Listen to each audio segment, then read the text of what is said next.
Yeah, building the main stuff is pretty straightforward, but building the edge cases is what usually gets you. Okay, I'm futzing with this now. Okay, we have a recording going. I think we're all set. I'm this little guy right here. Should we get started? Okay. Okay. Hello. You're the only stranger here, so welcome. Thank you so much for coming. You've padded our numbers by a significant amount. My name's Casey, and I'm a full-stack WordPress freelancer. I moved down to the area with Heather here. Sorry, I just did your introduction. I won't steal too much of your thunder. She goes to JMU, and so we moved down 2 summers ago now, almost 2 years ago. Yeah, and so I do freelance consulting out of Charlottesville, here, and DC. Just keep my head above water as best I can. I started this meetup 3 months ago now. This is our 3rd meeting, and all told, we've had 6 participants. So we're doing. I made the first, missed the second. Yep, exactly. Your participants 1 and 4, 1 and 5, I think. Yeah. Yeah. Did you sprain it or break it? Looks pretty bad.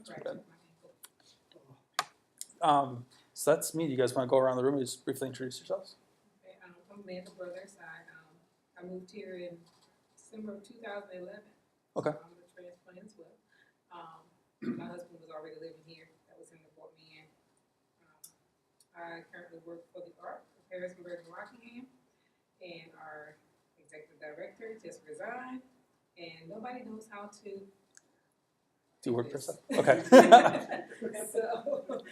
So that's why I'm here, to learn how to do this so that I can keep on the page. What is it? Where do you work? What is that called? The Art of Harrisonburg and Rockingham. It's the art. It's people with intellectual and developmental disabilities. The Art of Harrisonburg and Washington. There we go. Okay. I can give you training to help. Okay. Cool. So I have some very specific questions. Okay. Awesome. Well, we'll do like 30 minutes of content, and then we'd love to help you out as much as we can. Larry, you go ahead. Larry Hine. I'm the owner of Mountain View Product Marketing, which is a website design firm. I've been in the Valley since 2001, designing websites.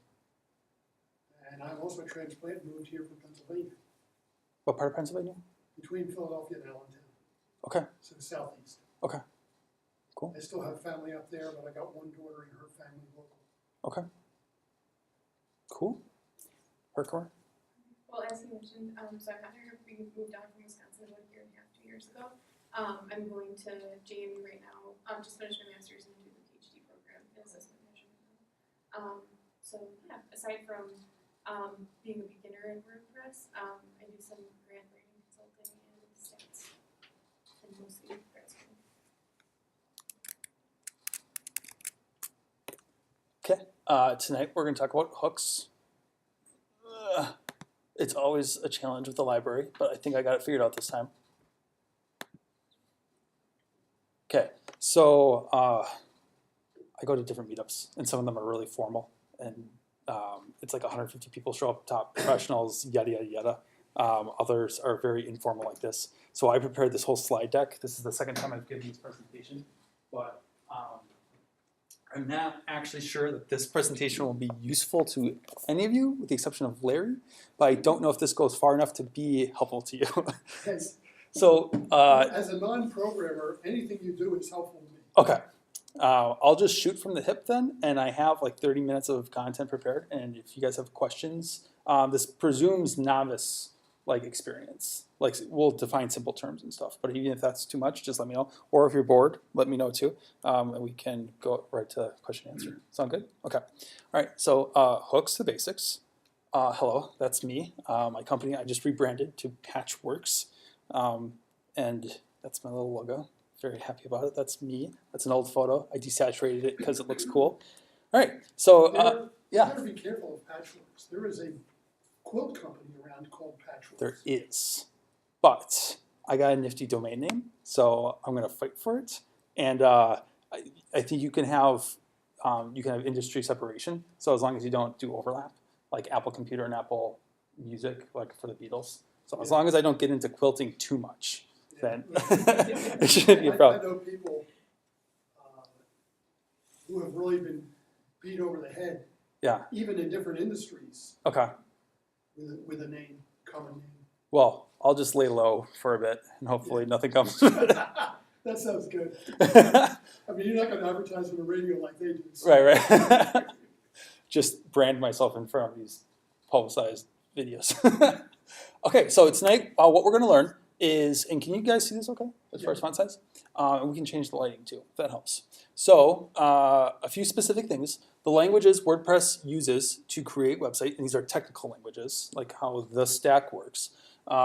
Basic PHP ideas, which is the main language. How WordPress is similar to books. I have this goofy book analogy that I think is gonna work. How to call a hook, the difference between actions and filters, which is types of hooks, and where to put hook calls. So these things we'll review at the end to kind of remember how this all works.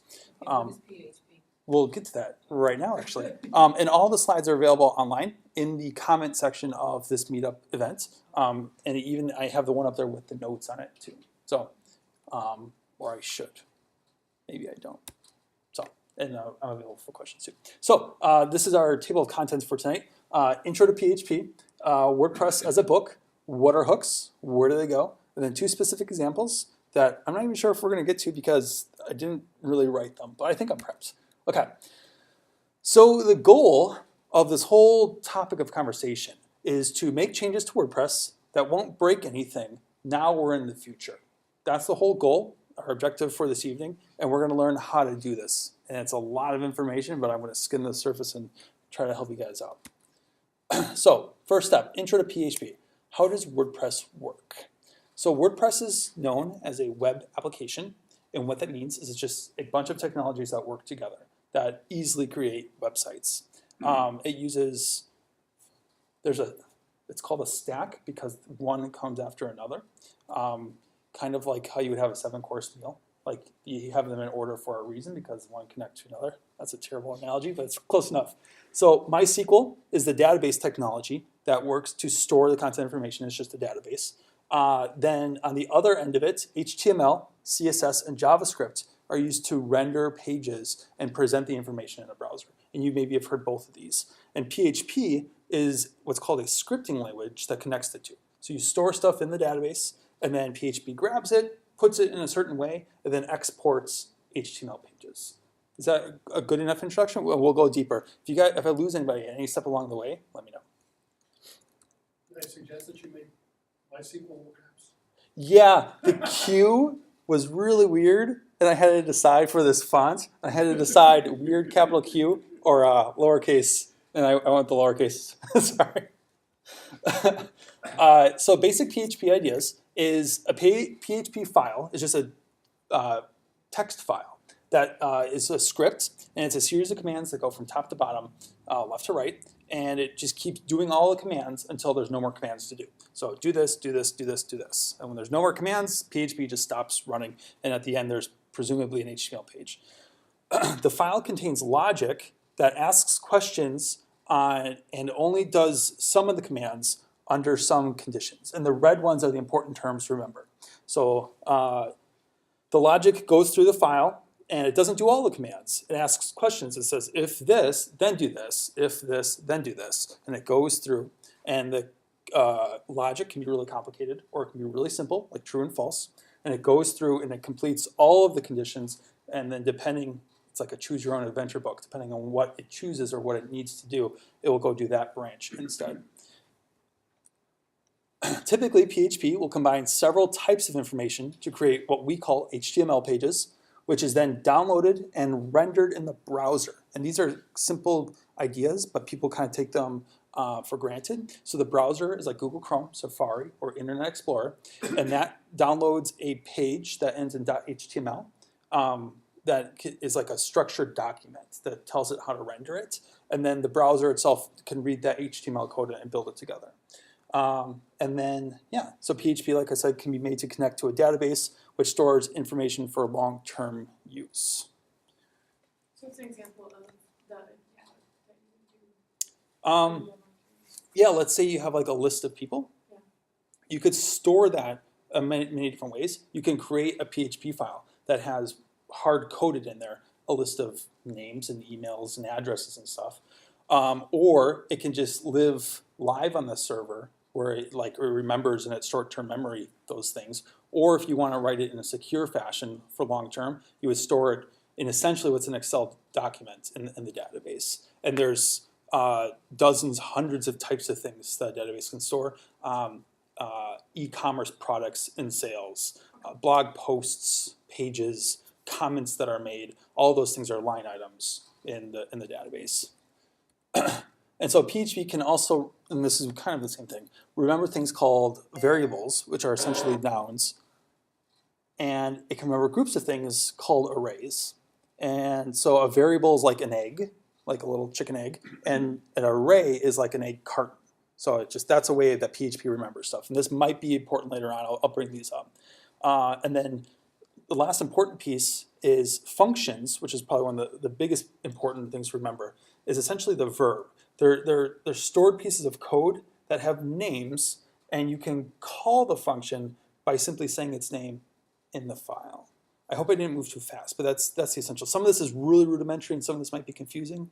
Any questions so far? So a function would be like an action that is like a series of steps that you call once and it does that function. Yeah, if you wanted to reproduce the same logic or the same amount of steps over and over again in a program, you write something called a function, which is just a container that has a name, and then you can say Casey's cool function, and you just say Casey's cool function whenever you want to run it, and it calls that function, it comes back, and then keeps going. So it's just a way of storing the code for later, and it's a really simple building block of PHP, and it's something that we'll use going forward. Like macros and steps. Yeah, like a macro. Well, a macro in Excel is a big concept too, if you've used that before.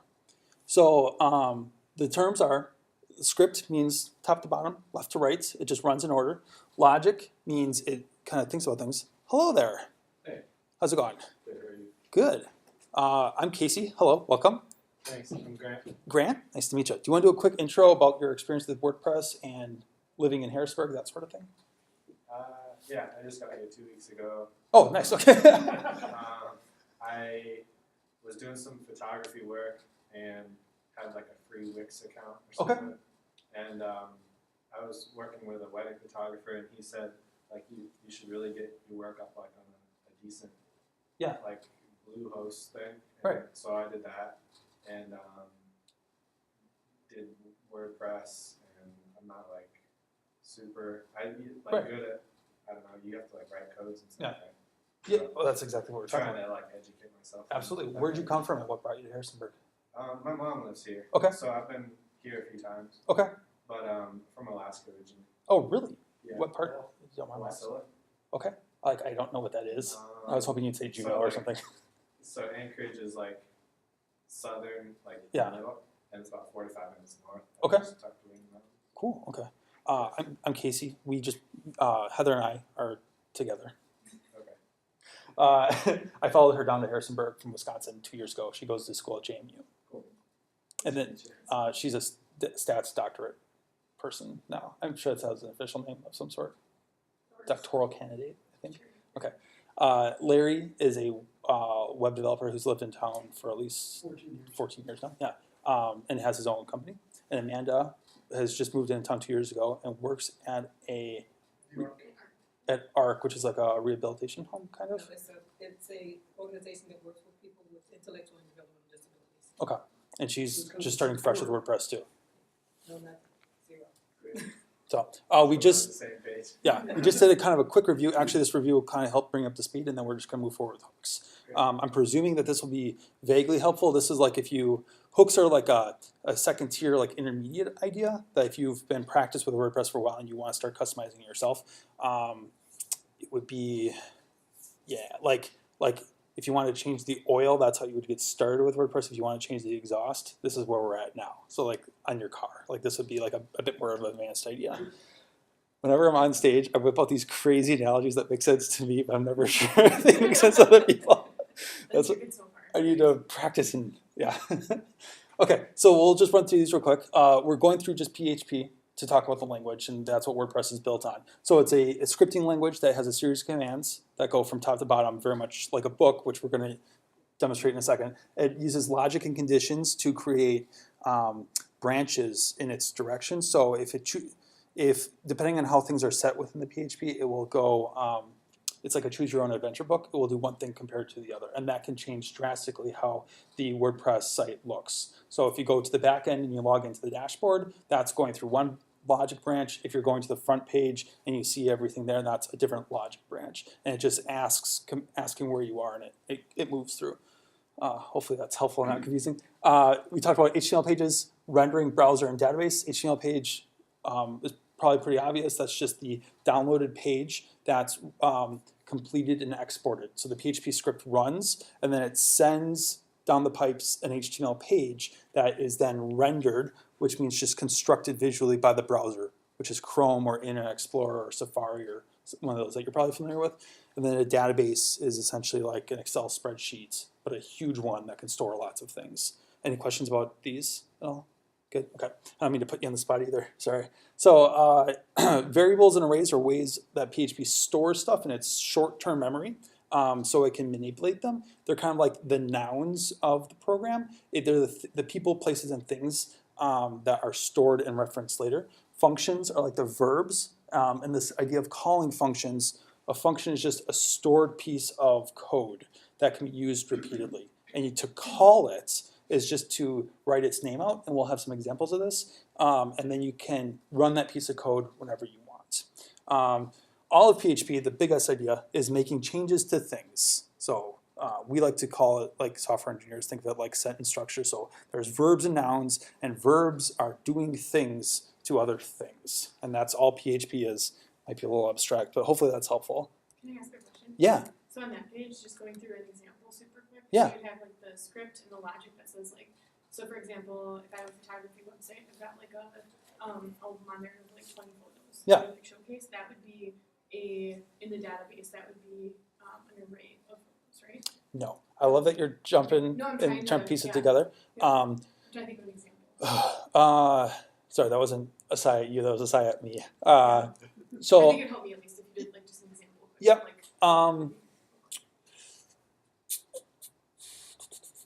I don't have an example ready, and I don't know if I can briefly explain it better. But essentially, in a database, all of the information is a collection of raw rows, where it's not, so it's not stuff that you it's see stored on in the website, columns, it's stuff right? that you'd see in the script. No, it is. Like if there was a database full of photos, Yeah. you wouldn't store the actual photos in the database. They'd be in a folder somewhere. But what you would store is the title of the photo, the hover text of the photo, Okay.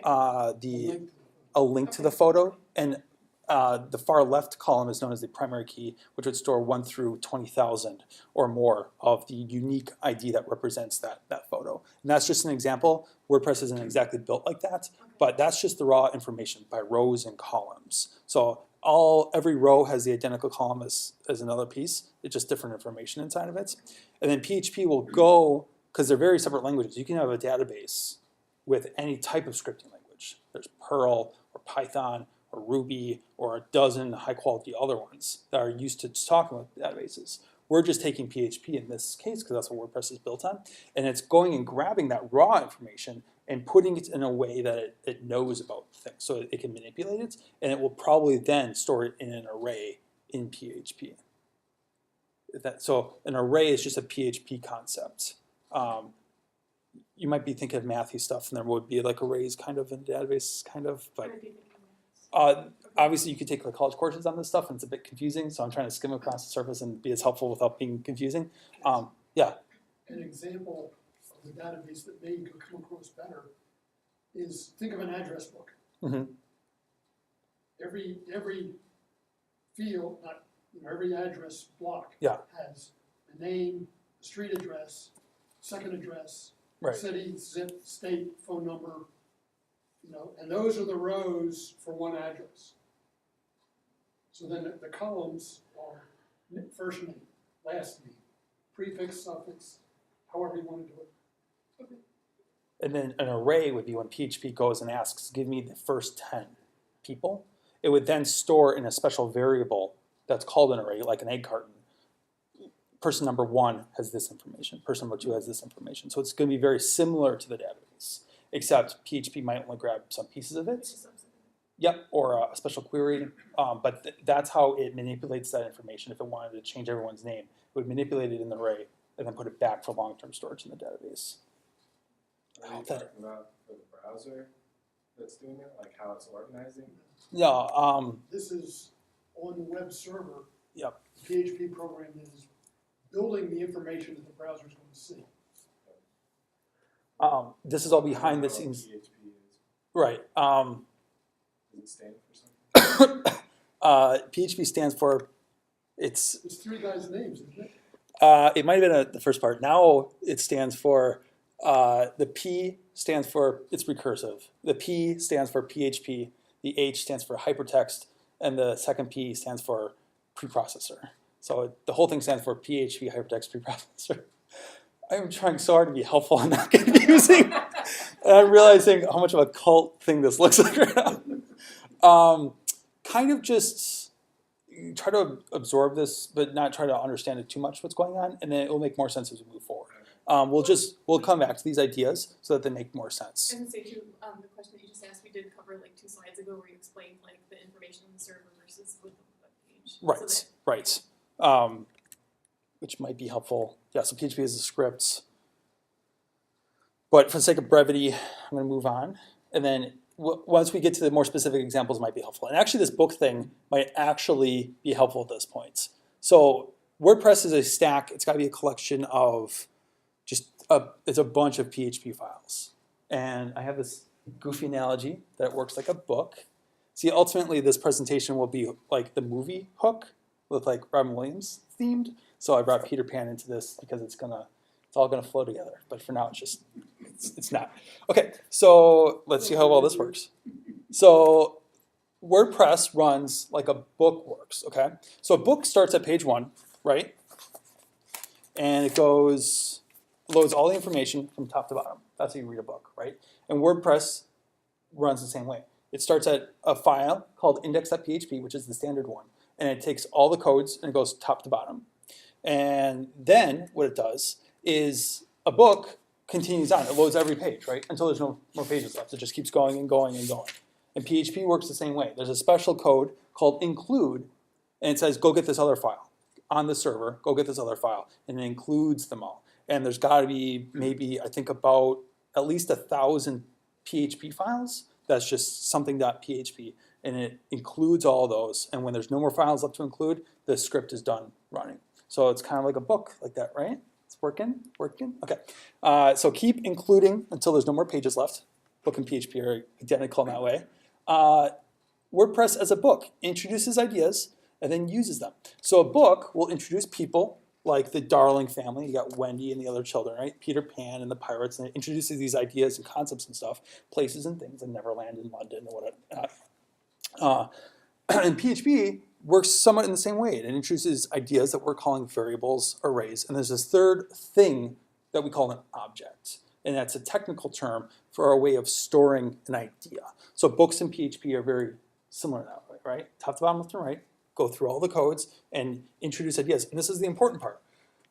Books will introduce an idea called Wendy or Darling or the Darling family or London or something, and then we'll refer back to them when it needs it. So it's not just done at that point. Throughout the book, we'll keep building on that idea and change things it needs, and we'll perform actions on them. Wendy goes to Neverland. She fights pirates and meets Tinkerbell, and these sorts of actions are happening. And PHP works exactly the same way. It's not a fiction book, but it's the same concept. It introduces these things in the system, and then it refers back to them, and it changes them. It performs actions. It introduces a variable called I, just for fun, and then it says I is equal to 3, but later on I is going to be equal to 5, and it changes them as the system moves on. Hopefully that's helpful. Again, there's whole classes on this, so I'm trying to be helpful, not confusing. Now, there's a common problem with both of these ideas. You can't edit it. You can't edit the book, because if, for whatever reason, let's just say you wanted to, let's pretend Heather reads this to me at night, and I insist that I want to be part of the book, right? And it's not Wendy, it's Casey goes to Neverland. She can't take a Sharpie and cross stuff out and add to it. It will make it messy. It will ruin the book. And it will also change it forever. There's no way of undoing it. In PHP, it's the exact same concept. You could go into the 1200 files or whatever and change stuff if you wanted to, but it's messy. It doesn't allow for good what's called version control. It doesn't allow for good code stability. If you make a change, somebody might forget about it, and now there's this deep change somewhere, and it gets messy over time. And when you update WordPress, and there are updates often, whatever you touch exactly in the PHP will be erased. It'll be gone the next time you update it, because that's just how the updates work. Yeah. So all of the files that you're talking about, the 12,000. Yeah.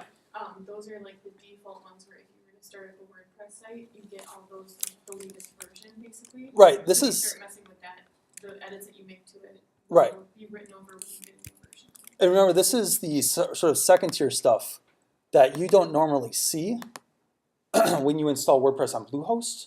You just see the browser part. You see the front end that shows you hello world. So the PHP is the big page of code that doesn't make any sense. Yep. So this is what you see on the front end, right, in the browser, and then in the back end, this is also just the browser. So you don't see any of the files running. But what's really happening is this is what WordPress looks like. These are all PHP files. It goes to index.php, it opens it, and then we can look at it here. Can we look at it here? Come on, you can do this. There we go. Okay, and we're going to do this, and this is going to work without a problem. So this is the first index thing that runs. So there's some comments here that don't run, they're just for our benefit.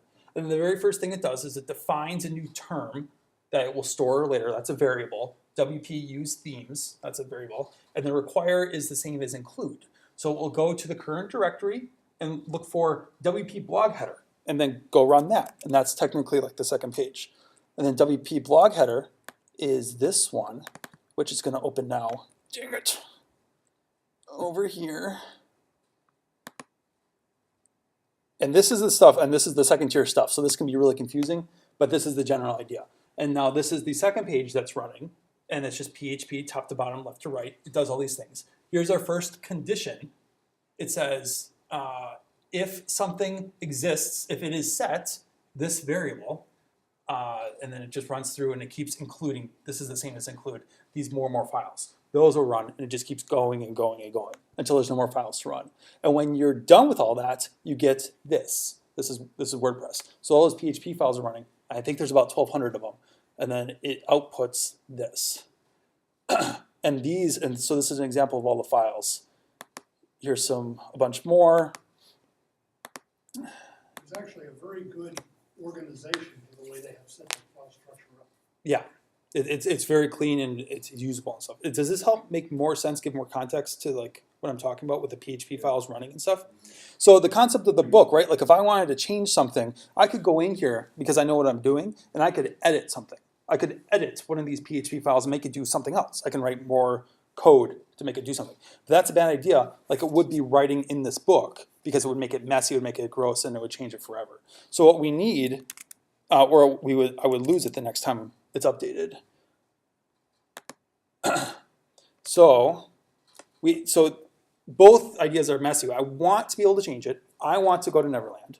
How do we make it without ruining the book? How to make changes without writing to the page in the book, and how to customize WordPress without making core changes. And that's what hooks do. Essentially, the book, if I wanted to, as an example, Heather could put a post-it note wherever it says Wendy and put Casey instead to remember later on. This is the idea of a hook. So she could put a couple in here, so she says Casey instead of Wendy as she's going through, or if she wanted to change whole other ideas, she could put a temporary piece of information here so it would change the way the book flows without changing it permanently. And WordPress is the same way. It uses this concept called hooks, which is just a piece of code that make temporary changes that don't affect the actual core piece of the stuff. It's a way of hooking into the code without making it messy. Okay, so that went about as well as I thought it would. Okay, good, all right, good. Okay, we'll keep going. So what are hooks? Now we're at this third part. Like we've been going over, it's a way of interrupting the PHP, tell it to do something else, or do something extra than it was originally doing. WordPress out of the box does a whole bunch of stuff, and it's very clean and straightforward, but we want to change it if we're writing a theme or if we're writing a plugin. We want to make WooCommerce that does a bunch of e-commerce stuff, and we want to introduce new ideas and new conditional flows so it makes a shopping cart and all these other things. How do we do that without actually writing to WordPress itself? That way WordPress can update whenever it needs to, and our plugins can be separate. So we do that with hooks, and hooks are just special functions that are called, like we talked about before, also known as triggered, like an event. It triggers this action happening at a specific time. When it's going, WordPress is running through from top to bottom, they're called at specific times so you can do specific actions at specific times. That's not helpful. Okay, so there are two types of hooks. Again, a hook is just an event. Action, there are actions and there are filters. So they're basically the same thing. They're events with special names that we can hook into. And I'll show you some specific examples in a second. And filters are events with names that we can hook into.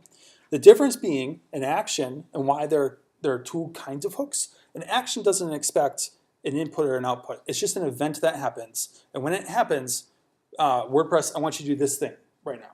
But what a filter does, it expects an input and output, like the content of a blog post. So when this event happens, I want you to take what you're going to give me, I'm going to change it, and I'm going to send it back out. So it's like a filter, like a water filter system. It takes something in and puts something out. And if you don't give something out, it will break the system because you're removing it from the flow. Wow, hand gestures. This is water filter. Okay. So this is the holy grail right here. This is what you've been waiting for your whole lives. What are hooks? They're two components. They first register your function to be run, and then declare your callback function. Okay, so these two things are these two things. First, register your function. You need to call a special PHP function. Add hook doesn't exist. It's either add action or add filter. But for the sake of just sort of an abstract idea, you need to register it with WordPress. You're going to register the hook. You're going to say, add this hook at this event. Well, when this thing happens, I want you to do this thing. And then the second part, this is called a callback function. You need to say right next to it, do this thing, because that's the name of this function. And then whatever you wanted to do at that time goes here. So you're going to register a hook that happens, let's say there's 1,000 possible events in WordPress. And you're going to register one of those events, do this thing, and then what to do, you're going to write that right here. So two pieces, register it, and then declare your callback function. So for example, at the point where it says Wendy, say Casey instead. Exactly, yeah, every time you see Wendy, don't say Wendy, say Casey instead. Is a superficial, like high-level example. This is a more... You don't have to go and put like a note on each and every Wendy, and it would just be like a... That's a good example, right, you don't, yeah. Just say Casey, and then we'll go like every Wendy. That's the exact idea, right, yeah. So this is this is taken from WordPress.org. This is their first example for how to use a hook. This will, if I were to copy and paste this into a program, it would work exactly like this. So I reverse them here. This is called a function called email friends. And I don't know, can you see down here okay? Both are important. So add an action. You're going to register an action. When do you want it to run? Whenever we publish a post. So you're going through the back end, you're writing something, and you hit post or save. And that will, or you actually hit publish, right? And that goes from a draft then and actually publishes it to the web. Whenever that happens, this is triggered. It tells the system, okay, I'm publishing a post. Who's registered? And then because you did this, you go, I'm registered. I want you to email friends. So now it looks for this special function that you wrote. It calls back this function, and it emails your friends. So it creates a variable called friends with just 2 emails. And then there's a special function called WP mail, which just essentially emails stuff out. So you want to email who? Your friends. This is the subject of it, and this is the content of it. WordPress will send out an email to those 2 people, and then it does this thing called returning, which is, that's the in and out. So let's just ignore that for a second and start here. So ignore the post ID thing. So this makes sense more now? So anytime you want to do something extra or you want to change WordPress, because we could put this in the WordPress files. We could go deep and figure out when this happens and then hard code it, it's called, into that section. But we don't want to. We want to kind of hook into it from the outside. So we're just going to register an action. When publish post happens, I want you to email my friends. And then it will look for email friends, find it, and do all this stuff. Any questions on this so far? This is the whole night. If you get this, you're good, even from just a superficial idea. Don't be afraid if you have any questions either. Or if, I don't got it. you know that's all right. It does take a little bit of like background knowledge to kind of. I'm taking a lot of stuff for granted, so it's hard to kind of grasp unless you know kind of programming a little bit. But I'm not giving up. So for example, just Yeah. So normally you can publish a post without that happening. That's Like, exactly I have it. a blog or Yeah. I have like a newsletter that I want to send, like Right. add to my website. Right. And then if I wanted it instead, every time I did a specific type of like newsletter, for example, I could say every time I publish newsletter, then it gets sent out to my mailing list. For example. As an example. Okay. Yeah, this is a non-default action. Yeah. WordPress doesn't do this thing automatically out of the box because there's a core WordPress that keeps updating and is by itself, and then you want to add extra stuff to it. And you can't add it by touching the core WordPress. You have to register so it happens extra. It's like kind of, yeah, I won't use any other examples. So this published post is an event that happens. It's a event that happens in the system. When this happens, I just want you to do this other thing, and this other thing is this. I think I might have an analogy. Sure, go for it, yeah. At the very least, you'll be able to tell me if I'm wrong with Yeah. the analogy. So like, if I buy a car, for example, that is like a Honda, and I take it to the Honda shop to get it fixed. But if I want to buy like speakers and things that are not like that don't come with the car, I can add them in. But if I want to maintain them, it has to be kind of separate, and the only things that they'll take care of is updating them. Does that Sure, sort of hold the box? that's pretty close, Okay. I guess. I think, yeah. I mean, yeah. It's yeah. My logic would be, before you got into this, to explain a little bit about the organization of WordPress, Mm-hmm. about the difference between WP admin and WP content, Okay. and then talk about functions.php. Well, that's actually the next thing. You're going to talk about child things. See, I would have talked about that as an introduction Okay. to what you're doing, Okay. to help people put it in context Right. when they got there. Okay. Amanda, how you doing? I'm a kind of visual kinesthetic person. Yeah. That's the way I learn. Is this not helpful at all? It's some of it, but without knowing how to code, Right. it kind of And like I don't feel bad about this at all. I'm just trying to figure out. I was also trying to cut it to 30 minutes. So I'll just tweak it for the next time and stuff. I do have some examples, if that would help. Like some more, I was going to type out and show you guys like actual physical examples. We'll try some of those, see what happens. Okay.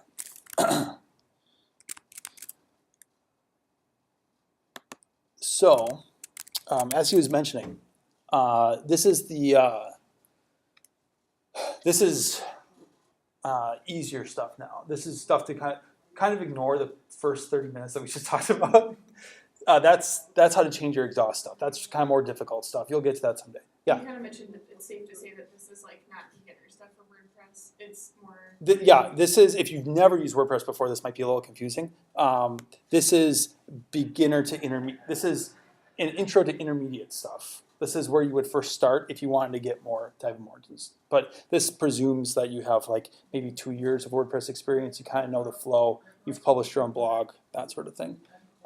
So this is like a very important intro thing for both you two. So there are these three main folders. You'll use FTP maybe, or are you familiar with that term, FTP? No, okay. So Themes and plugins, yeah. Like your web pages right, uses a certain theme. You right, can add plugins to do right.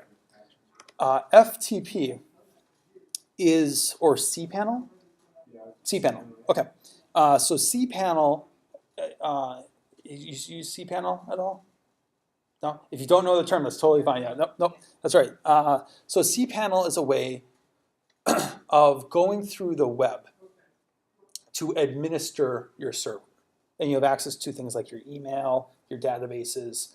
So you don't have to do this crazy command line stuff. That's not in WordPress, right? Right, cPanel is a completely different technology. This is like command line stuff. You put WordPress on your cPanel? You install WordPress on your server, and then cPanel can show you some of the files. And FTP, you'll get exposed to pretty quickly here if you haven't already. It's a way of moving files around. It's a file transfer protocol, that's what it stands for. And it's a way of doing this sort of, I can move files with the command line, but it's like really advanced and intense, right? It's another way, it looks more or less like this. This is an FTP program. So you can move files around back and forth, but this is a live server that existed in New York, and this is my local folder. This is on my machine right here. So FTP is being used. I can drag stuff up and move it over here. And you'll be introduced to that concept really quickly because for an example, you can upload plugins. Let's go back here. So if I were to go to plugins, this is a special WordPress site that I made just for this. I can go to add new. I can install plugins two ways. I can install it from another server called WordPress.org, which will install one of many thousand plugins, and that goes server to server. But if I wanted to upload something from my laptop, I'd have to go to upload, and then I'd have to choose file, and then choose something like this. That would be a plugin zip, right? And then I could upload that. If you want to build like a gallery, is that something better to get from the theme itself, or is there like a good plugin for that to build that? Let's hold off to the end. But that's a good question. Okay. Both is the answer. Yeah. When you upload the plugin, though, it goes to this plugins directory, which is located in WP content. If you were to write something down tonight, it would be this WP-content. Just remember that folder because you'll have to use it later. When you start using FTP, you could upload plugins like I just showed you through the dashboard, but it might be faster or better sometimes to just upload the files right to this directory. And then they'll show up in the dashboard. And you can do the same with themes. So, yeah. And so that's WP content in the themes folder. Right now I'm using the 2015 folder.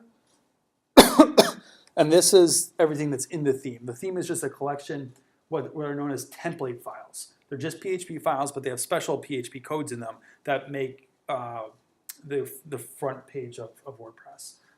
And so there's a special file in every theme called functions.php. And that's just a collection of random functions like we were calling them before. And I actually have this open already, the server one here. So this is functions.php, and this says 2015 functions and definitions. It gives you a whole bunch of comments to explain what's going on. And here, these are all their functions. If it goes through, it's just a bunch of different logic. So they have a function called 2015 setup that runs, and it does all these extra things. It's just calling other functions, creating new things. It's creating nav menus. It's creating special what's called theme supports. So WordPress knows that the theme can do special things. Yeah, and it just goes through like this. It creates widgets, which are used to, you can drag and drop and put them on your sidebar. You might be familiar with those. This is everything that exists in the functions file. Functions.php is where you should put your extra stuff. In the keynote, this, right? So if I were to copy and paste this into the function file, that's where I would want to put it. Now there's an extra step, unfortunately, to this that's a best practice that you should know about, and that's called a child theme. So right now, I'm in the functions.php file right here in the theme in 2015. We won't really talk about this a lot right now because it's just a lot of information and I've already gone over. But what you should do is create another theme that is a child of the parent theme. So I could call it Casey's theme or something like that. And then I would say the template theme, the main parent theme, will be 2015.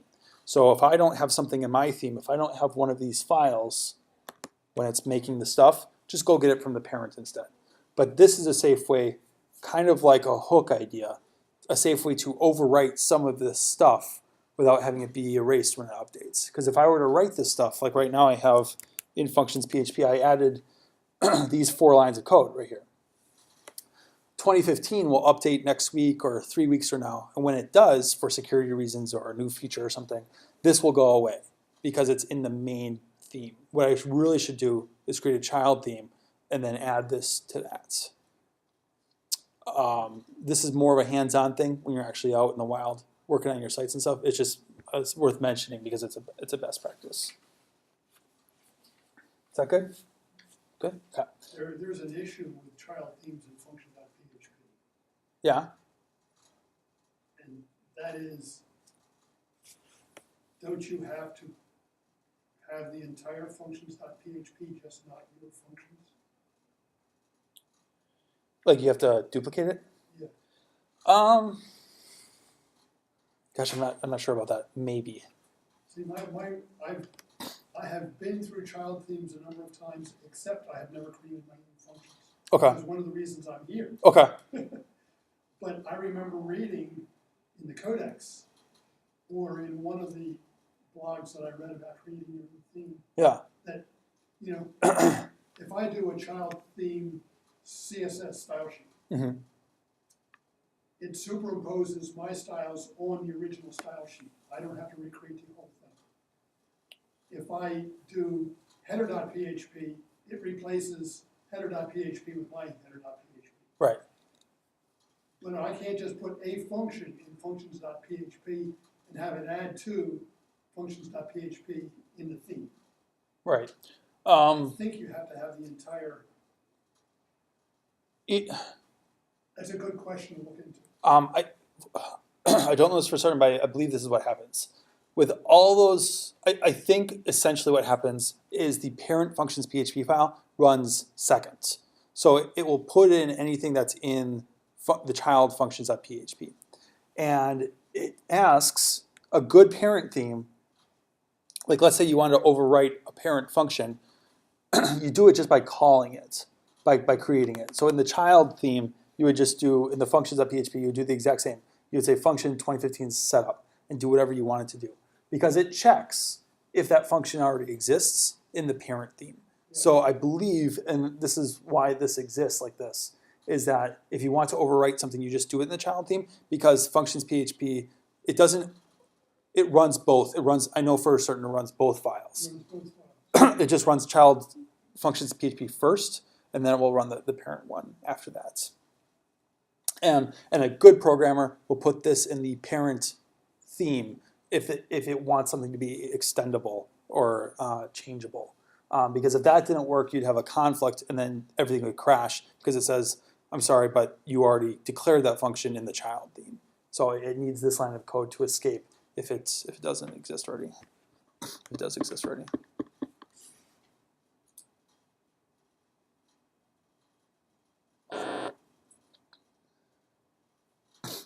Okay, so let's see if this works.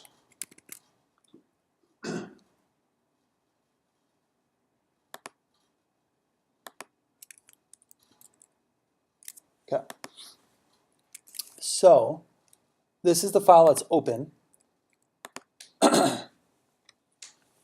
and this is the hook that I'm adding. So I've added an action, or I'm registering my function to run at a certain action. The action I want to run it is called WP head, and that's one of the major big ones that you'll read on the internet. That's where a lot of stuff happens. Essentially what's happening here is it's running in the header section of the HTML, the invisible section of the HTML file, and it's downloading a bunch of styling sheets and scripts, or putting in meta information that browsers and like robots and stuff will read, but it won't be for people's eyes. So what I'm saying is, during WP head, when that event happens, I want you to run my special function, KC run JS, which is short for JavaScript. And then I have this function, and then it comes here when it doesn't run this function at all until WP head happens. It doesn't do it before, it doesn't do it after. It only does it one time when WP head, and there's maybe 20 to 50 different functions that's also calling. It's just calling this one along with it because I've registered it. And what I wanted to do at that time is I want to output a little tiny JavaScript that just says alert hi. So the PHP says echo, which just means print to the HTML file, and send out a JavaScript alert when that happens. And the alert is a little pop-up box that says, hi, Casey. So we come back here and we refresh the page. WP head runs, the script runs, and it says, hi, Casey. And that only happens because I have that action. Now that's a really superficial, minimal example. That's how you would generally make other JavaScripts and other style sheets run. But that's just a really clear and obvious example. How are we doing? Good? Okay. I don't want to burn you guys out. This is just a good introductory subject, and we can just drop it for now and come back to it another time, or answer any other questions that you might have. Do you want to see another example, or are we good for now?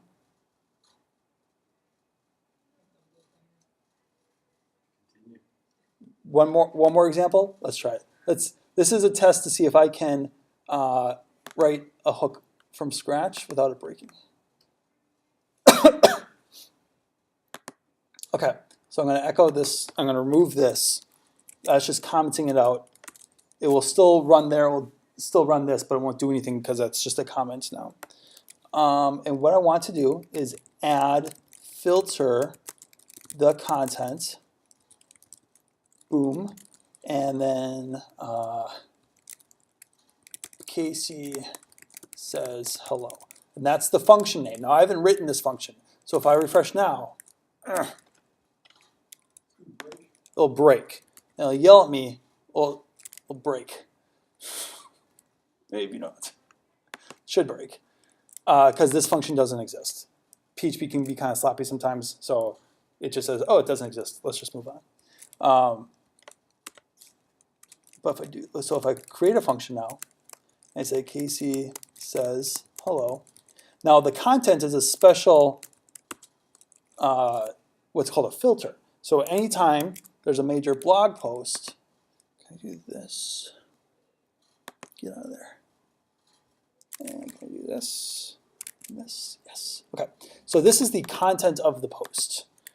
And so whenever this is rendered, whenever the PHP and WordPress is going through and creating with templates this page, it will say, okay, I'm doing the contents now. Anybody have anything for me? And there will be a bunch of people that say, a bunch of little functions that say, yep, I'm registered for this filter. When you run the contents, do this thing as well. And so I just added one called Casey Says Hi, and it doesn't do anything right now, but it kills it, as it should. So remember what I said about filters expecting in and out.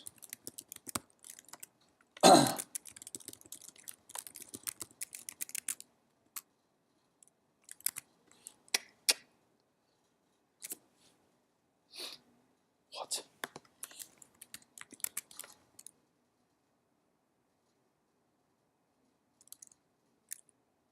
Okay, so the text is there. I add the filter, the content. Casey says hello. I take in the content. I return the content. Maybe no, I should return it. I'm forgetting something. Oh, okay, now it's working, right? Okay, I think I was just, sorry. I'm working off of the server, so every time I hit save, it has to go and upload. And sometimes it's too fast, so I'll go back and refresh it, and it won't look how I expect. And then I'll start troubleshooting, except I'll be troubleshooting a problem that doesn't exist. So all of you yell at me. Right.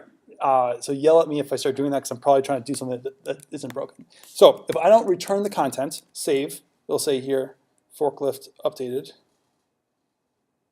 Forklift updated. Is it going? So I'm not returning the content. Did it update? There we go. Okay. So now there's nothing there because I have a bad water filter. So I added a filter that says whenever you have the content, run it through this filter too. It takes in the content. It should return the content, so it moves through it, but I'm not returning it, so everything just stops. There's no more content. Every other filter that wants to display it doesn't have anything else. Content is just empty because I stopped it. And I said, no, don't return anything. So that's a bad filter. But what we're going to do, though, is we're going to add something.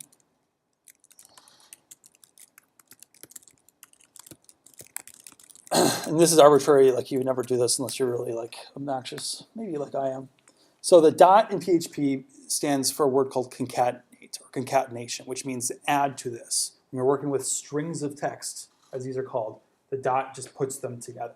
So I'm going to take everything that I have so far, which is the default text post, right? So WordPress, it's not there. It said, hello, this is a sample post or whatever, you can delete it. It just shows you like a sample thing. I want to take all that content that exists already and I want to filter it and just add, hi, my name is Casey at the very end of it. Ta-da. Can it do like one bullet point too then? Nope, because that's a comment. Oh, okay. And that has a different filtering system. But we could if we wanted to. You could filter not safe for work, like words, for example, like swear words and stuff. Okay. In the filter, instead of just adding, hi, my name is Casey, you could say, look for these certain words, and instead of that, put stars instead. Is a practical example of actually doing this. Now, it's really important to note here that hi, my name is Casey isn't stored in the database. This is stored in a database somewhere as the content. It's stored in a row somewhere. And this is just added at the end, superficially, because it's part of the filter. Yeah. So, does that illustrate a little better? It's just another way of hooking in, changing something, and getting out of there without messing everything up. And done right, it can be really, really advanced and really powerful. But these are just superficial examples. If you're really doing this, what you would do is declare something in the database, put it in the database, then call it from the database Right. to display. So this is called hard coding. And you hardly ever want to hard code it. It means it's like basically chiseling it in stone is what software people refer to as hard coding.